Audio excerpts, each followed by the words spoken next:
Hello, Internet. Thought I'd do another tutorial today on oxygen not included for cleaning polluted water. I find this setup to be very efficient, compact, and easy to do. And on this particular map, I happened to find a polluted water vent right next to where I was building my base. So the setup, simple enough. You have your bathrooms, feed into some water tanks, and then we're going to use some chlorine to clean it. Now in survival mode, getting this into a chlorine environment is sometimes difficult. I just had my duplicants dump bleach stone into a container, and now I'm going to use just a gas filter, set to chlorine.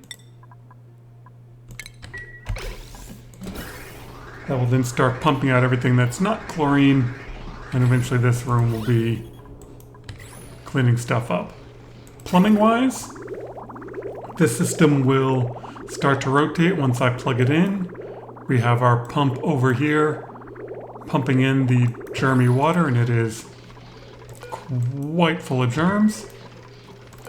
This liquid valve is set to 9 kilograms. So once we turn the rotation on, the sensor says anything above 1 germ, send back.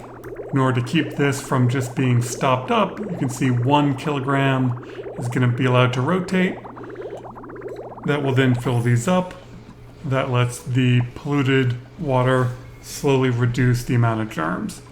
Typically it takes about 3 full liquid tanks in chlorine to clean out the germs. This pump will just keep pumping out oxygen until this whole room is full of chlorine. Once that happens, our polluted water will go into this storage tank, be sieved up.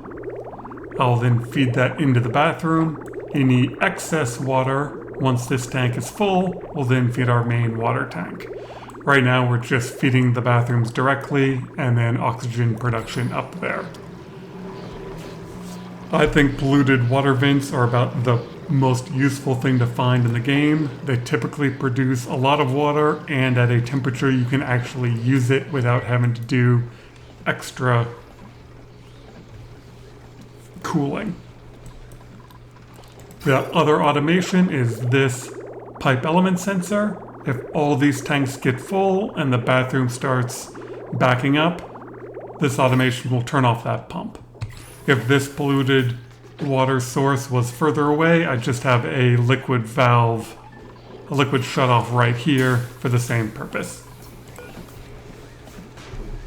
Right now we're just waiting for enough polluted water to get in there and to start cleaning up. Let's speed this up, start to get the oxygen out of here and the chlorine to fill the room up. I might end up with a packet of carbon dioxide floating around because this pump is up higher. If I didn't find enough early plastic, then I would have gotten rid of 1 polluted tank and put in a regular size gas pump, which would be slightly faster at cleaning out the air. But this works, it just takes time. You can see we're dumping out all the oxygen we can. We're already down to a nice layer of carbon dioxide. And now, we should start seeing our polluted, yeah, you can already see our polluted water germs are going down. Now that we have 2 tanks full, this tank takes the brunt of the initial, and then it just slowly drops off. There's even a bit stored across.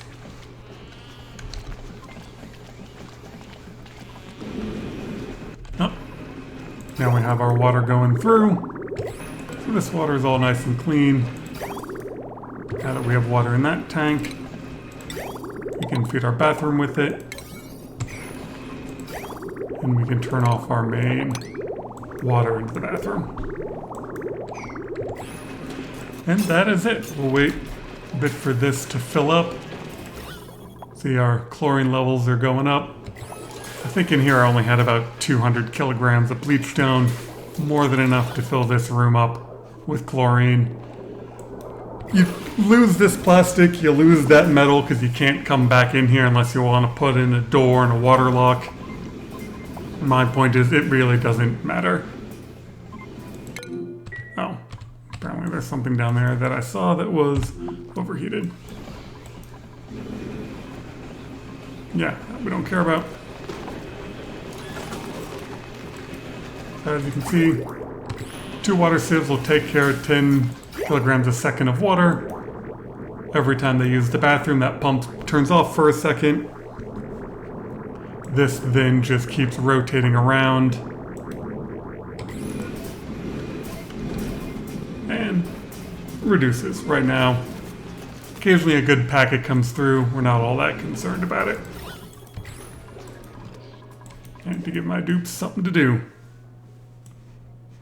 Yeah, so that's it. It's a pretty simple system. You just have that overflow, so once this tank is full, it fills up your water tank. Once you get thimbleweed, if this tank gets full, you can then feed a thimbleweed farm with that. As always, hopefully you enjoy the game and have a wonderful time.